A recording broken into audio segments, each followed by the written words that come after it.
Hey guys, I just got down here to the park. I'm gonna get a little bit of a lower body workout in. The primary focus of today's training session is gonna be explosive power as well as endurance, as opposed to just purely muscular strength. You know, I'm a firm believer that the body welcomes a healthy balance when it comes to the different types of central nervous system output. And you know, we can take it a step further by incorporating a high degree of variation. You know, so for today, for example, I'm gonna be incorporating a combination of plyometric exercises as well as exercises that fall into the sagittal, frontal, and transverse planes. As far as my pre-workout nutrition, you guys saw in the beginning of the video that I had some carbohydrates, a banana, some dates, a couple tablespoons of honey.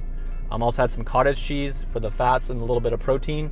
And then I also consumed about a half a liter of coconut water for the electrolytes, just to give my muscles and my body a little bit of hydration on top of the water that I've been consuming this morning. So nevertheless, you guys, I'm excited to bring you along for the workout, and I'll show you a little bit of the footage. All right.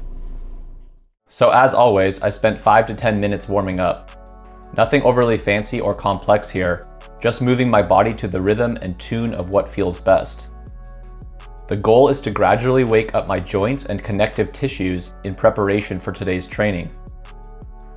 I put some extra attention into my calves and toes to ensure that my Achilles tendon felt loose and ready for the explosive nature of today's exercises.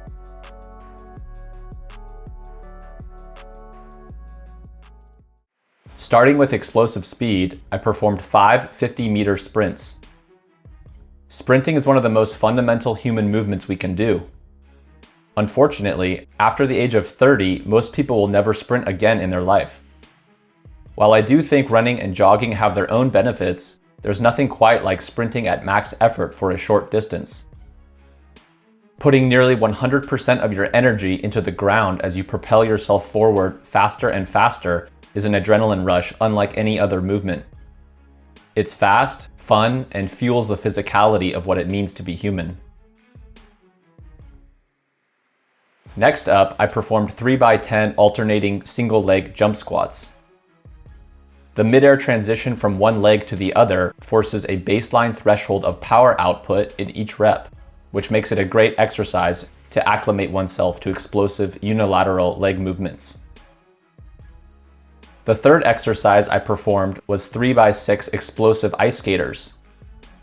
The goal here is to explosively leap from side to side and aim to cover as much distance between left and right as possible.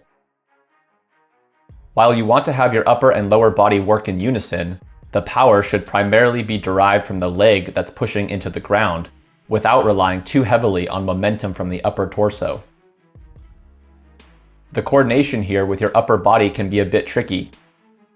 You'll notice that I'm by no means perfect, something I can certainly improve upon. Next up, I performed 3x80 walking lunges. If you guys are just getting into fitness or are looking for a great way to train your legs without equipment, whether indoor or outdoor, I'd recommend high volume walking lunges. They're a great compound movement working your calves, quads, glutes, and core. Be sure to almost graze the ground with your back knee as you lunge down. This will help you maintain the appropriate depth in each rep as you move forward. I personally found that the athleticism gained through high volume walking lunges is what ultimately allowed me to unlock the one-legged pistol squat. The connective tissues in and around your knee develop resiliency. This leads me to the next exercise, pistol squats, 4x5. Pistol squats require considerable ankle flexibility, not to mention strong knees to withstand the weight of one's entire body. If you've got strong legs but struggle to perform the rep, try shifting your weight onto your toes during both the eccentric and concentric phases. This will help offset the lack of flexibility as you build up strength. You'll also notice that I'm performing the reps with hand assistance to increase the counterbalance. Proper form pistol squats include full leg extension without hand assistance. However, unless you're very well trained in this exercise, most people find that extending the leg out on its own creates intense quad and hip flexor cramps, myself included.